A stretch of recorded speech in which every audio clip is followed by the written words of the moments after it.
Hey everyone, Chef Lisa here with Revive Wellness and my Viva Plan.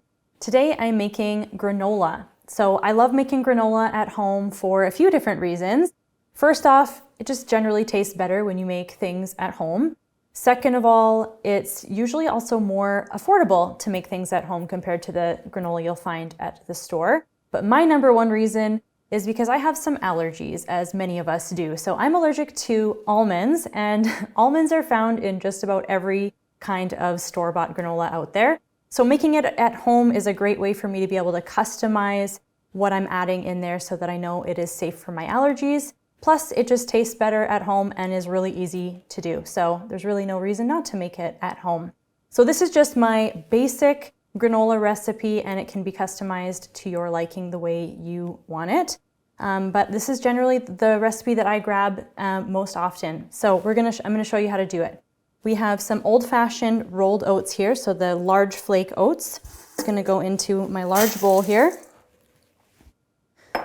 And then here's where you can customize things. I have pumpkin seeds I'm using today, sesame seeds.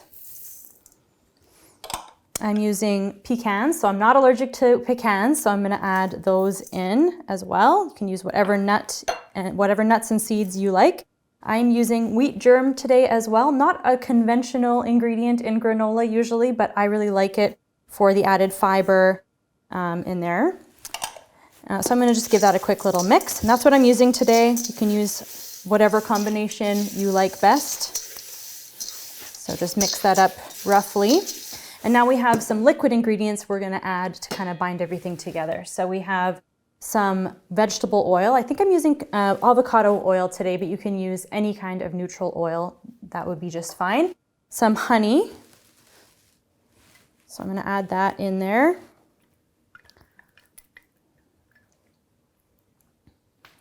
So for some sweetness, obviously, and it'll also kind of help everything to brown nicely. Some brown sugar. And some vanilla. I have a measuring spoon there, but you know what? I'm just gonna free form it. We'll call that about a teaspoon. And then a little bit of salt for some flavor as well.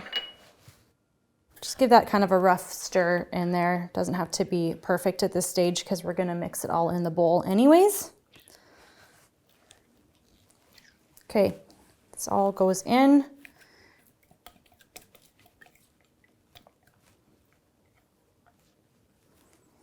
And then just, you know the drill, mix it all up till everything is kind of coated. So it might take a minute. This is why I like to use a nice big bowl, so you just have room to do that.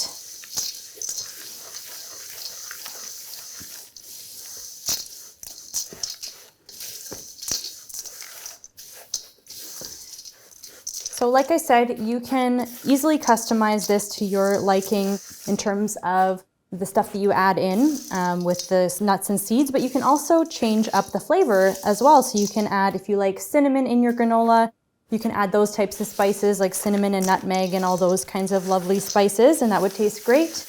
We also have a recipe on my Viva Plan that has cocoa added in, so that is kind of a chocolatey flavor, also a really great granola recipe. So lots of different things that you can do with granola to kind of customize it to your liking. I generally kind of reach for this recipe the most often because I just like kind of a basic granola recipe for its versatility. So you can just put it on any flavor of yogurt that you like. You can snack on it. It's just a really good basic recipe. Okay, so that's all mixed up now. So I made a single recipe today, so I'm using one baking sheet. Sometimes I like to double this recipe so that I have more, obviously. So use 2 baking sheets if you are doubling it. Now I have a baking sheet, rimmed baking sheets, very important here, and I have a silicone baking mat down. So that's really a good option for this recipe. If you don't have one of those, you can also use parchment paper. That works great as well. Don't really recommend using a pan that doesn't have anything for a liner on it. So, because there is some honey in this recipe and some sugar, so I suspect that it would start to stick a little bit on your pan if you don't have anything down. You might be able to get away with greasing your pan first So if you try that and it works, then great. But I am not that brave and I'm not gonna try that today. So we're gonna just spread this out on our sheet here in a single layer. Try and get it kind of as thin as you can go so that it cooks evenly.